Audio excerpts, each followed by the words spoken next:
Hey guys, come on downstairs, bringing another Microsoft Flight Simulator Career Mode Las Vegas episode to you. We're in job number 9.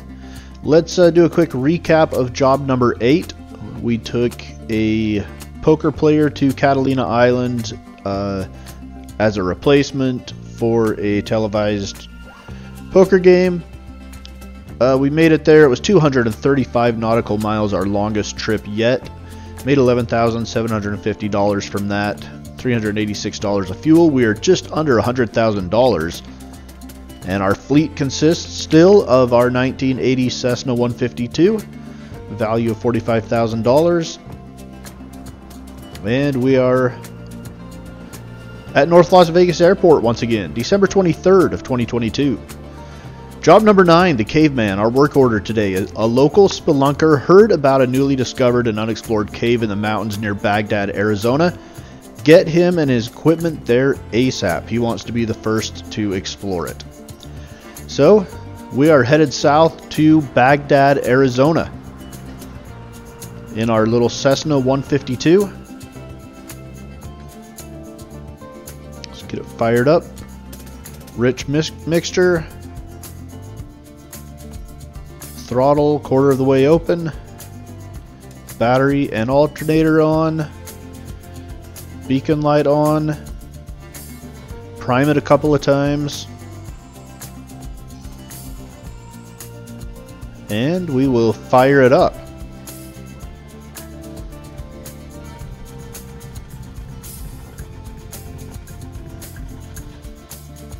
Okay, it's not starting.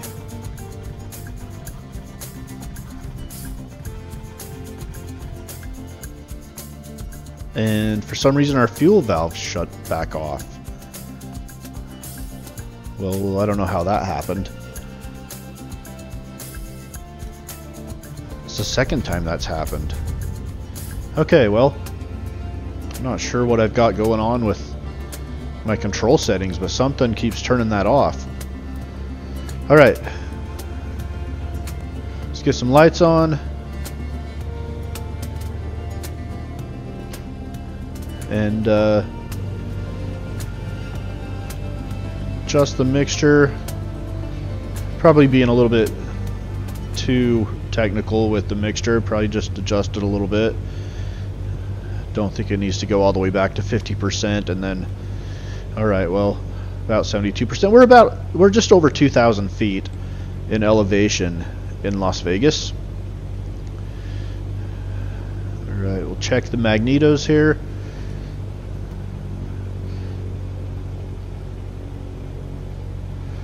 Checking to make sure both magnetos are firing so that if one were to fail, the other one would still be going. Okay, get our radio set. Again, there's no GPS in this Cessna 152, so we will be navigating old school around some VORs. And the first course that we're going to want was 119, I believe. The second one will be 122, 23, 123. North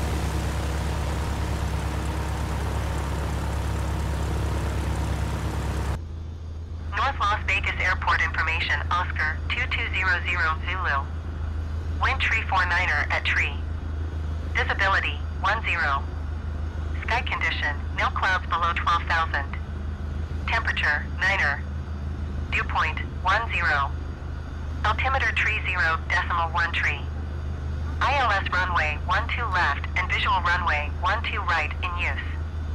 Landing and departing runway tree 0 right and runway tree 0 left. DFR aircraft say direction of flight. All aircraft read back hold short instructions. Taxi 2 and hold short runway tree 0 left using taxiway Charlie Bravo Kilo Cessna Bravo Golf Tree.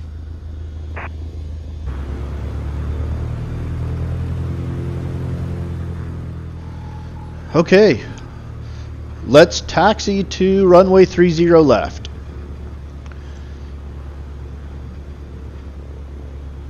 That is the runway that we've taken off from more often than not. So far, another beautiful day to fly, as we've had every single day so far in Vegas has been a beautiful, pretty much for the most part, cloudless day. That's not going to hold up for much longer. Just a little teaser. There is going to be an overcast day coming up in the near future in one of the next episodes. I can't remember exactly what job number it was. But for now, let's enjoy the good weather. Get a good view of the Las Vegas Strip ahead of us. And I believe the first VOR that we are navigating around will be the BLD VOR that we used in our very first job, heading to Boulder City.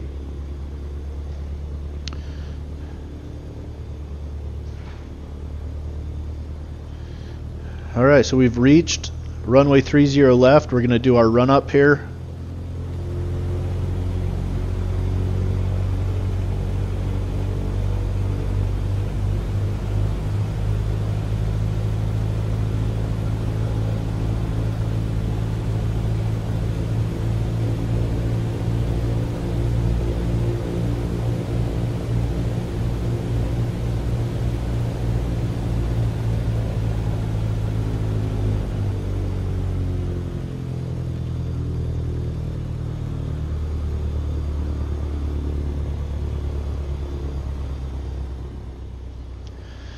Alright, we got it up to 1700 RPMs.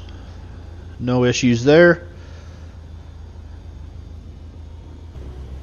North Las Vegas Tower, Cessna Bravo Golf Tree, ready at runway 30 left east departure. Cessna Bravo Golf Tree, altimeter 30.13, wind 3 for 9er at tree. East departure approved.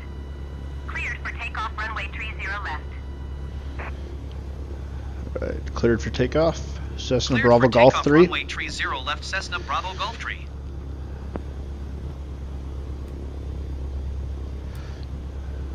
Okay. Get our landing lights on, head out to runway 30 left. Get up in the air, start heading towards Baghdad, Arizona. Little town you've probably never heard of. It is right next to a copper mine in the mountains of central Arizona. Just a little bit southeast of Kingman.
And we're off. Let's go. Cessna Bravo Golf Tree, continue for east departure. North Las Vegas Tower, Cessna Bravo Golf Tree, continue for east departure. Okay, we're going to turn to the right here, head off to the east. Try to gain some altitude up over this residential area. And we are losing our vertical airspeed. Should have had that trimmed better.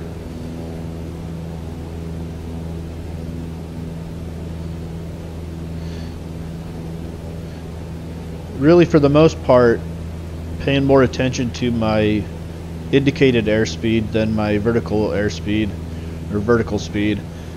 Just trying to keep it at about 65 knots, which right now we're at, what is that, 75? So we need to, there we go, now we're starting to creep down towards 65. 65 knots is the best rate of climb for the Cessna 152. And we're going to try to gain some altitude and be up well above the commercial airliners that are coming into McCarran Airport as we cross over the top of them there.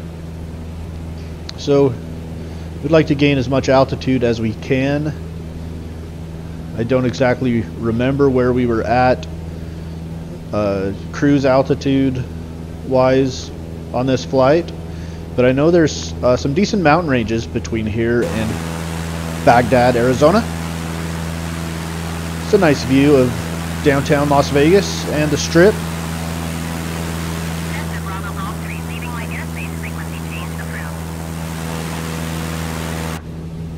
It's really been nice flying in the desert in this area. North Las Vegas Tower, Cessna Bravo Golf, tree frequency change.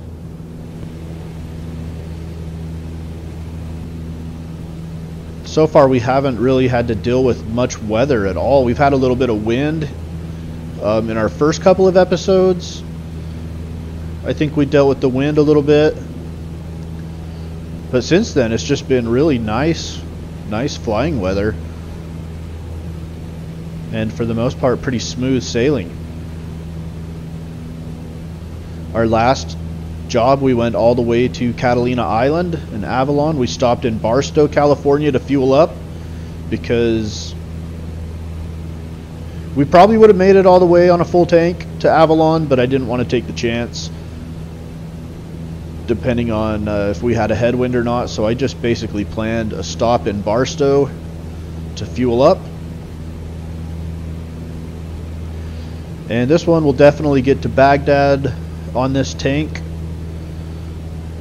of gas. It is not anywhere near as far as Avalon, Catalina Island was. More views of Las Vegas as we head south towards, we're heading towards Boulder Dam and Boulder City. Not Boulder Dam, Hoover Dam, sorry, and Boulder City.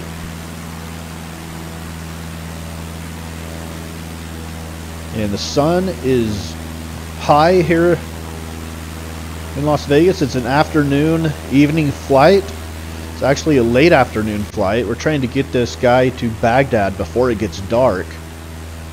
And we might be pushing it, so let's hope we don't have too much of a headwind, because I would like to get there before sunset if we possibly can. That's the goal. Beautiful. Look at Las Vegas. Look at that. My goodness. How freaking cool is that? Las Vegas, Nevada. This plane is so not fast. I promise there will be a time in this series when we have faster planes.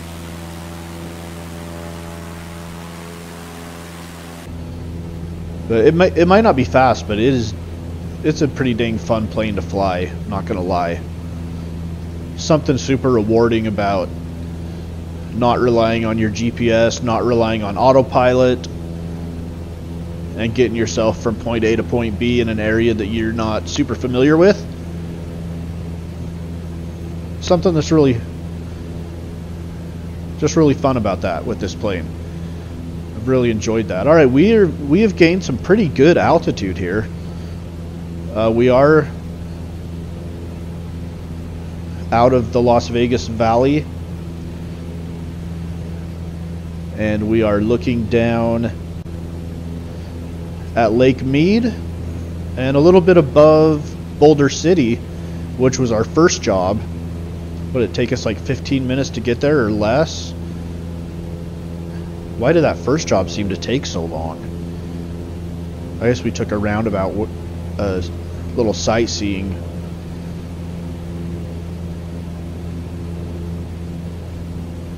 Excursion to check out Hoover Dam, but I guess it wasn't too long. I guess it wasn't that bad. All right. Okay, so we have hit the BLD VOR, and we're going to be turning to the east a little bit. And what we're doing right now, I believe, is we're actually going to track a radial away from the BLD VOR. So we're still navigating around that VOR. just trying to stay on a radial as we go away from it, at least until we pick up the signal of our next VOR, which maybe we already have, I didn't notice. Man, that's a beautiful shot right there of Lake Mead. You can see Hoover Dam just in the middle of the screen. You skip ahead just a little bit. Gonna follow the Colorado River down through this gorge, through this canyon.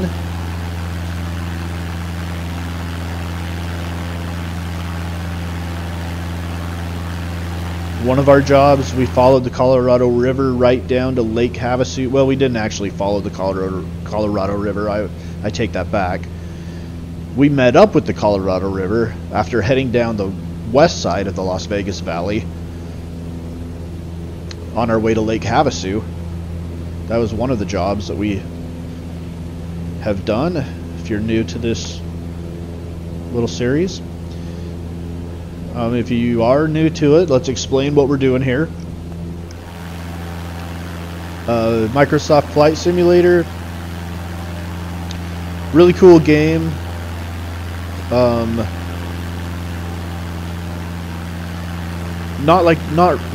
There's no career mode, storyline type, anything like that, right? And there's some ones you can do online that are more like airline type career modes, and some of them looked maybe a little bit more like I wanted to keep it simple, and some of those just were not that simple. Because basically, I want to fly. I mean, okay, there's a couple of goals with this series. Okay, the first one is to learn how to fly all of the aircraft. Okay, I'm almost done with an aircraft price list, and there's right around 40 aircraft that I have that will be on that price list, and I want to learn how to fly them all, if humanly possible. So the number one goal of this series is to learn all of the aircraft, right? The number two goal is to explore the world area by area. So we are based in Las Vegas at this point, out of the North Las Vegas airport, and we're exploring this area. However many flights, however many jobs we do, will just be when I feel like I'm done exploring this area and want to move to another one. What I did was about 17 flights in this area, and this is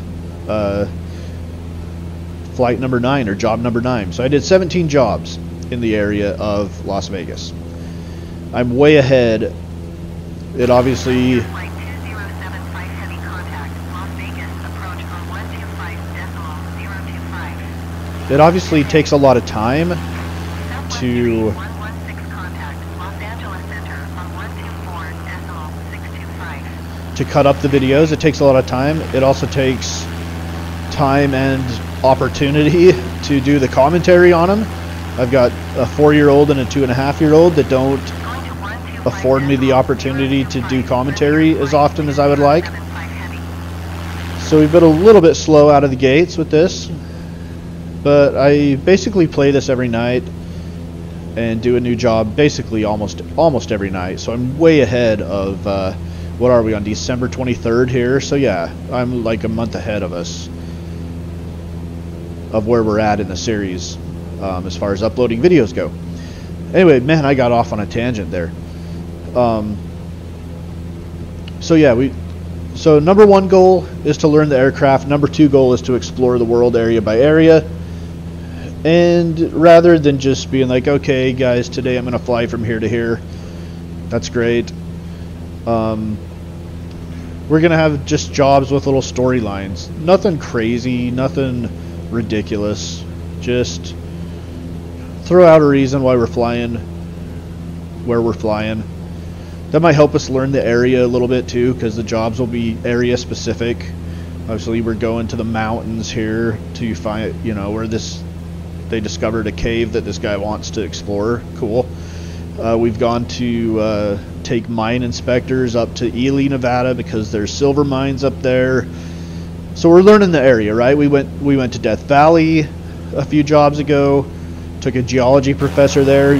They're filming a documentary in Death Valley. Okay. Took a poker player to Catalina Island. So, you know, just little storylines. There was another body that they found in Lake Mead where the water's receding. So we, you know, a reason for us to fly to Temple Bar on Lake Mead. Just, you know, why are we flying where we're flying? Nothing crazy. Just making up a little tiny storyline.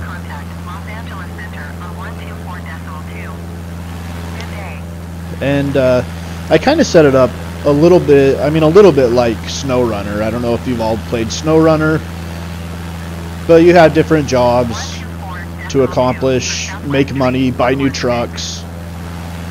Basically the same thing. We have jobs to accomplish, we'll make some money. Some of it's like a ludicrous amount of money for the job we're doing, that's fine. I mean, it was either have the jobs make us a lot of money or make the airplanes not be as expensive as they are in real life. And I chose to do the airplanes approximately at realistic values, so we've got to make an unrealistic amount of money because we could fly this Cessna 152 for the next 40 years of real time and not make enough money to buy a Cessna Citation Longitude, you know, like for what, $21 million. So we gotta maybe inflate our earnings a little bit. Okay, so we have picked up the second VOR. So if you're not familiar with the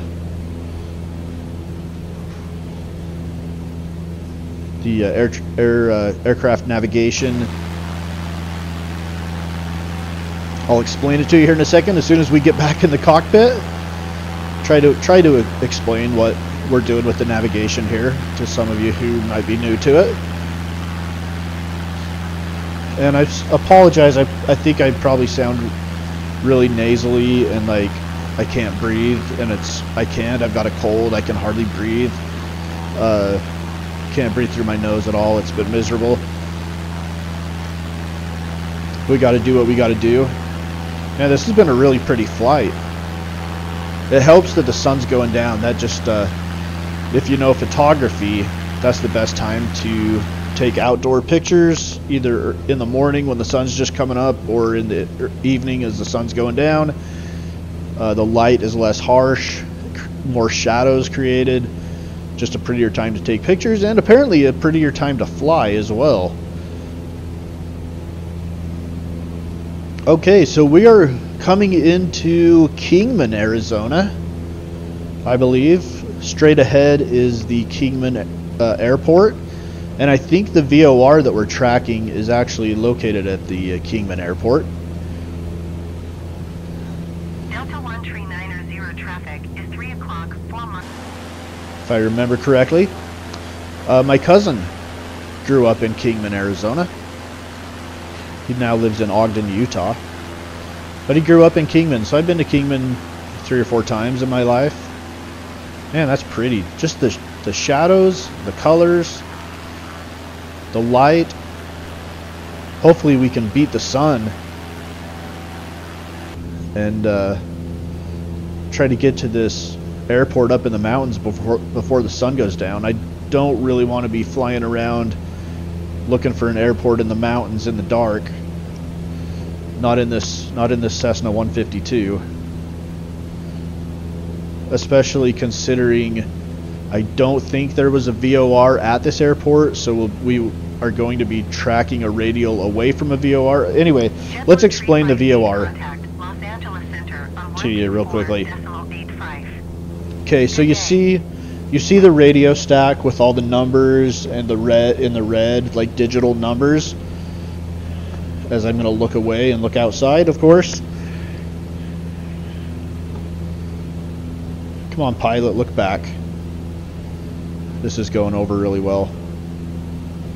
If I can just stay looking straight ahead in the cockpit for a second. All right, see the radios, all the red digital numbers. Look just to the left of them, and you'll see the two instruments, one on top of the other, that have like the crosshairs. It looks like you're looking through a scope on a rifle or something. So the top one, you can see the one vertical line is off to the right of center. And again, I leave the cockpit. So the top one is the VOR1, right? And we're not tracking that one anymore. So we're not worrying about the VOR1 right now. The one below it is the VOR2. As we look at some of the airport information at Baghdad, it's at 4,192 feet, almost 4,200 feet. Okay, so the top one with the crosshairs, the line is off to the right of the center. Don't worry about that one. We're not lined up with that one, and we're not even tracking it anymore. That was the Boulder one. Why can't I keep my head still here? Okay, the one below it, there is a vertical line there, but it's dead center on the center line. That means we're tracking it at the heading that we're going. Okay.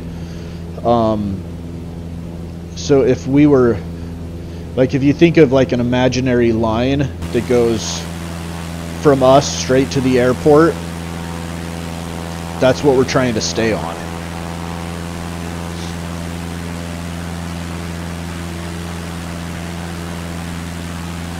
Good heavens, man. I need to fly more at this time of night. Look at all the shadows that creates. That's awesome. Okay, so we're trying to track that virtual line between us and the airport. Basically, if we're going towards a VOR and say we get off of that line, we can use the VOR to either get back on that line, or we can change the heading on the VOR to create a new line, which would be shorter to the airport. You know what I mean? So like say we wanted to reach the airport at a certain heading. For example, if it's a VOR approach and we're trying to be lined up with the runway, we can, so like look at the top VOR, how it's off to the right of center. That's telling us that we need to fly to the right of our heading to get back on that line, right? So if we changed our heading, though, no matter where we are, there is a line between us and the VOR. No matter where we are, there's a line. Okay, it's just deciding which line we want to be on. Do we want to be on the line that's at this heading or a different heading? If we get off track, maybe we don't want to waste the time to get all the way back to that line, so we can create a new line that's shorter between us and the VOR. I don't know if any of that makes sense. But the VOR is essentially a radio signal that's honing in on a particular, it's actually a station on the ground that transmits this signal that we pick up, and kind of tells us where we are in relation to it. And it's actually a facility that's on the ground, right? I don't know if you've seen them, but there's not as many of them as there used to be. But every once in a while, when I'm driving on trips somewhere, we'll drive past a VOR station. They're generally kind of roundish buildings. Anyway, I don't know if that made any sense to y'all, but that's how we're navigating, okay? And we're either navigating towards the VOR or away from the VOR. Now, this plane doesn't have distance measuring equipment, so the only way to know if we're traveling towards or away from it is if you look at the crosshairs just to the right, there's a little arrow, and both of them on both VORs, the top one and the bottom one, are pointing backwards. So that means we're not going towards the VOR, we're going away from it. So we're going away from both the VOR1 and the VOR2. We're going away from it. So since we're going away from it, if we get off track, we can't really create a new line because we're not going towards it, we're going away from it. So if we get off track, the only way, like, once we've reached the VOR station, okay, once we've reached the VOR station and we're tracking away from the VOR to our airport, there's only one line that goes from the VR station to the airport, okay? There's not 360 lines that go from the VOR station to the airport, just one. Now, if there was a VOR at the airport, there's 360 lines that would get us to there if we're going to it. But away from the VOR, there's only one line that gets to the airport, so we've got to stay on it. So since we're going away from the airport, we've got to stay on this heading, on this line. If we get away from it, we've got to come back to it. We can't create a new line. We can create a new line to the airport, but there's nothing at the airport that's like telling us where we are in relation to the airport. We're still in relation to the VOR station that's behind us. Okay, that's what we're navigating off of, is the VOR station that's behind us. And we're trying to stay on the line that goes from the VOR station to the airport. And with this airport, it's not a very big facility. There's no ILS, there's no instrument approach. I don't even think there's a non-directional beacon. Like, this is literally the only way to do it and get there without a GPS for us, unless we just fly around until we find it, which is not really efficient. So we're getting close though. We're staying on that line. We're heading towards the mountains. This is the mountain range that I believe it's in. I think if you look just off of the left dash, some of the lighter area I believe is part of the copper mine. So we're getting there. We're almost there.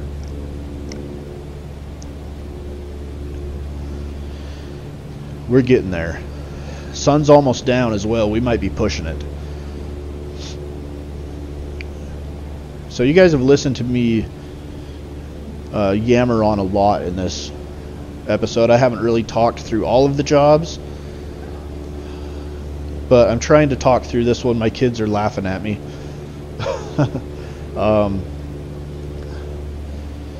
So maybe I'll let you guys relax and enjoy the flight for just a few minutes, and I'll catch up to you as we get closer to the airport and give you guys a break from my yammering on about stuff. So I'll be back in the cockpit with you in just a few.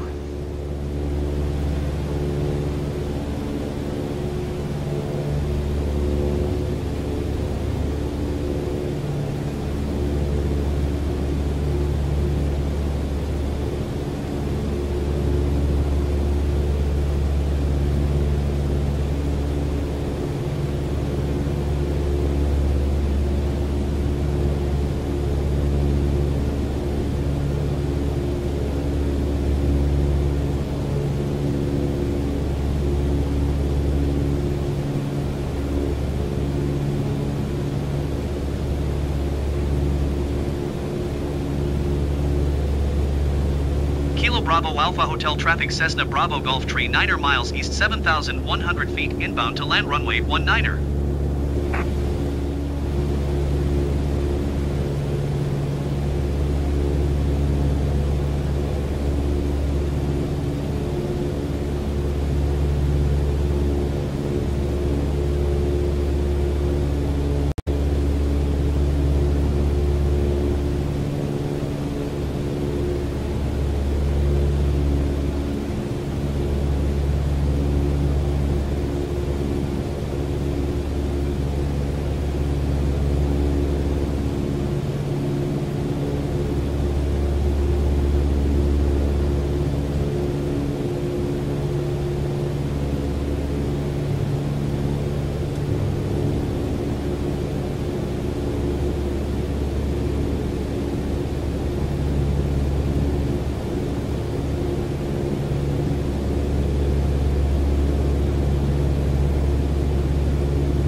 So here's the copper mine, guys. Baghdad, Arizona. You can see some of the buildings of the town straight ahead. The airport is just up in the lower left corner of the windshield. Out the windshield above the dash there. That is the airport. We found it. We made it.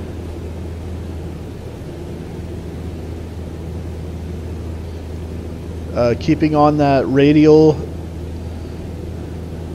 and that heading away from that VOR got us right to the airport. It's been a pretty smooth flight. The airport again is right at about 4,200 feet in elevation. And so we're going to go ahead and fly a traffic pattern here and land it. We'll enter the traffic pattern on the upwind. I think I'm trying to think what I do here. I want to say I enter it on the upwind portion. Let's see, where are we at? We're at 5,400 feet. So we're almost down to 1,000 feet above ground level. We're going to be landing the opposite direction that we're heading right now. So we're kind of on a downwind right now. And I think maybe we did just enter it here on this downwind and then make a left base and then land coming back upwind.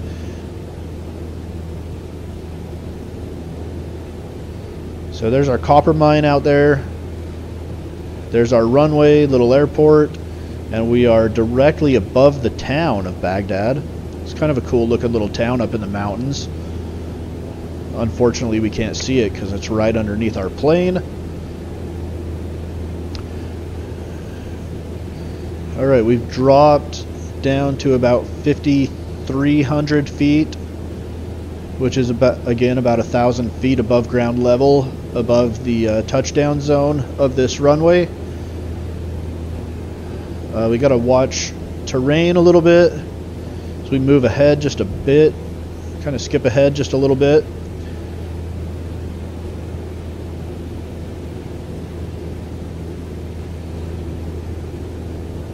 I believe we're just turning on to base right now.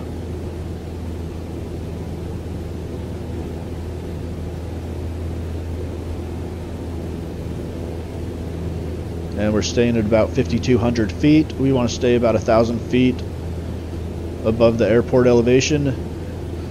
Obviously, we want to look at our chart and make, if it wasn't dark, if we couldn't see, and even if we can, we want to look at our chart and make sure there's no obstacles that are higher than 5,200 feet. And there wasn't, so we should be good to fly this at 5,200 feet.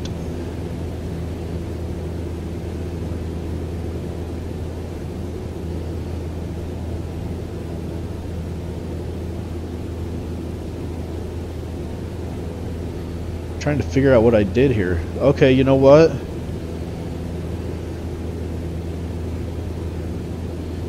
Apparently, I just wanted to take a nice little trip over the town because now it looks to me like I'm actually going to enter the traffic pattern on the upwind, and we're going to kind of go in at a 45-degree angle towards the middle of the runway from here.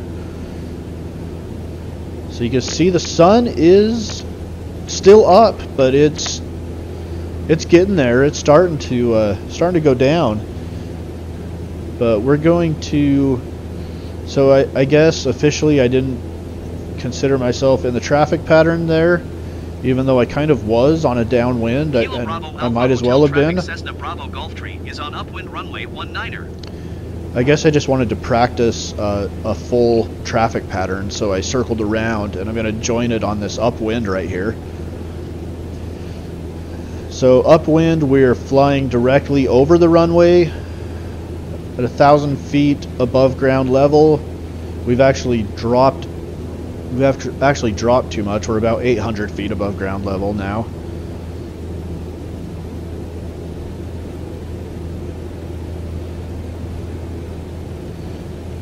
And that's why I need practice, because I shouldn't allow myself to do that, but I'm not super good at it yet.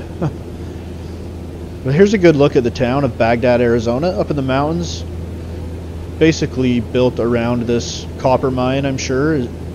Most of the people there, good portion of them, I'm sure, work at the copper mine. It reminds me a little bit of Copperton, Utah, and Salt Lake. That's just Bravo at the Alpha Hotel traffic Cessna Bravo Golf Tree is on crosswind runway 19er. At the base of Kennecott Copper Mine in the Salt Lake Valley. Okay. Alright, we're going to enter the crosswind portion of our traffic pattern.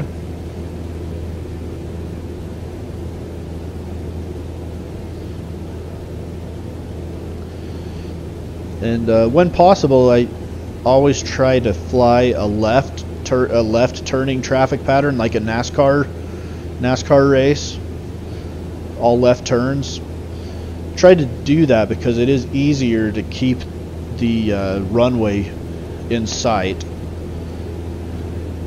when you're turning left. If you're doing a right turning traffic pattern, it's a little bit more difficult to keep the runway in your within view. Alright, so we're going to be turning on our downwind leg. Kilo Bravo Alpha Hotel traffic Cessna Bravo Golf Tree is on downwind runway 19er.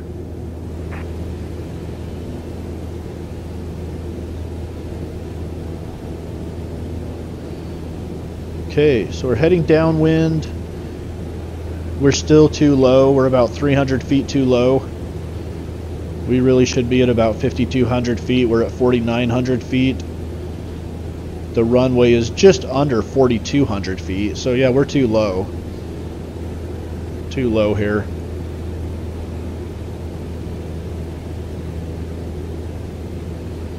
And it's a good thing that I have good visibility, because we're kind of flirting with the tops of these little peaks and stuff.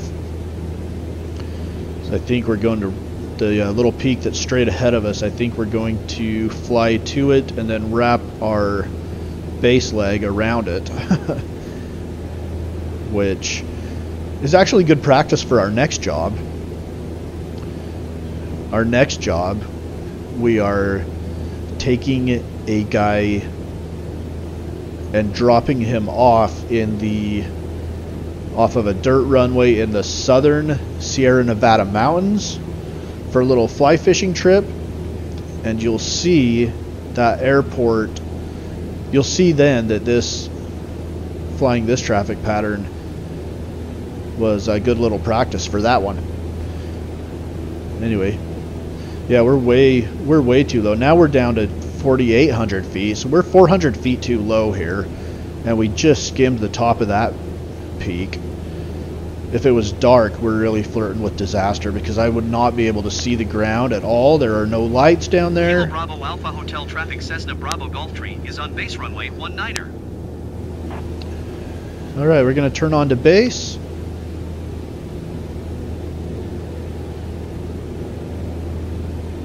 And we'll have one more left turn before we're on final. So we circle over the town one more time. This guy that's going to go out and explore the cave is... Alpha Hotel traffic Cessna Bravo Golf Tree is on final runway 19er to land. Guy that we're taking to explore the cave is probably chomping at the bit, like, get me the heck out of this plane, dude. First of all, just get me down safely. Let's start with that. Okay, so, man, we just beat the sun. Sun's about to go down, but we did beat it. And we're going to have look at that view. Look at that view of the sunset as we come into Baghdad, Arizona.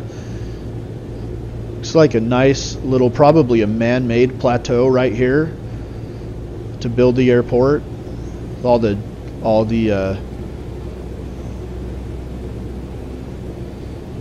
all the soil that they've pushed around to dig out the copper, just build themselves a nice little plateau to put an airport on. So we're coming in kind of low, but man, look at that view out of the front windshield, front window, man. What a beautiful approach into Baghdad, Arizona. All right, let's see how we do. Let's not make any mistakes here. We've done pretty good lately. We haven't had a costly landing in a while. And that one's good. I wish I could say that I did all 17 flights without any type of mishap, but I can't say that. We bounced in Lake Havasu. That cost us some. And that's the first time that we've had an issue. It won't be the last time. Guarantee you that. What a beautiful landing, though. And I'm not bragging about my landing. I'm talking about the view out the window.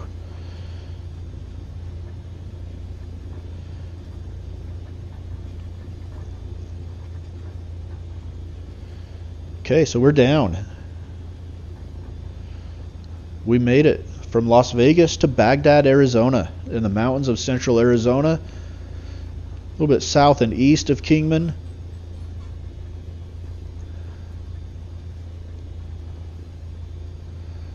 And I believe like south and west of Flagstaff, maybe.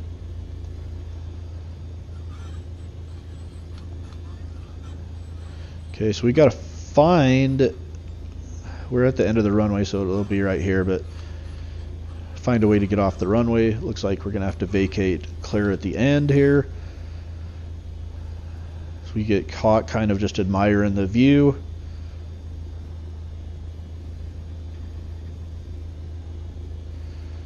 Going to turn around here and go find a place to park. And this guy can meet up with his Uber or taxi or whatever he's got going on to get him to where he's staying tonight. What is that, like the state penitentiary off the side of the airport or what? It looks like a prison. It's a freaking huge build. Maybe it's like the headquarters of the mine. I don't know. My guess is that the mine owns this airport. That's just my guess. Have their corporate people fly in when they want to. Okay. Well, I don't know what that big building was. Maybe that was the headquarters for the mine. The airport, however, is this little shack right here. And we're going to park out here where they've got some attendants.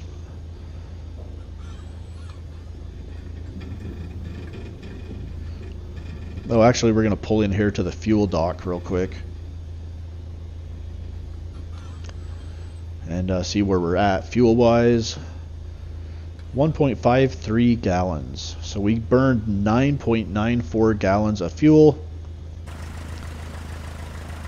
And we'll take a look at our balance report just a second here.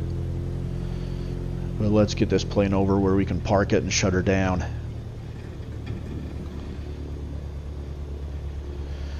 Alright, we're starting to get pretty good at the Cessna 152. Starting to get better at it. So we're accomplishing goal number 1 was learn the aircraft. When I started this series, I had not flown the Cessna 152, not even once. So like literally the first episode of this series was the first time I even sat my butt in the virtual cockpit and tried to fly it.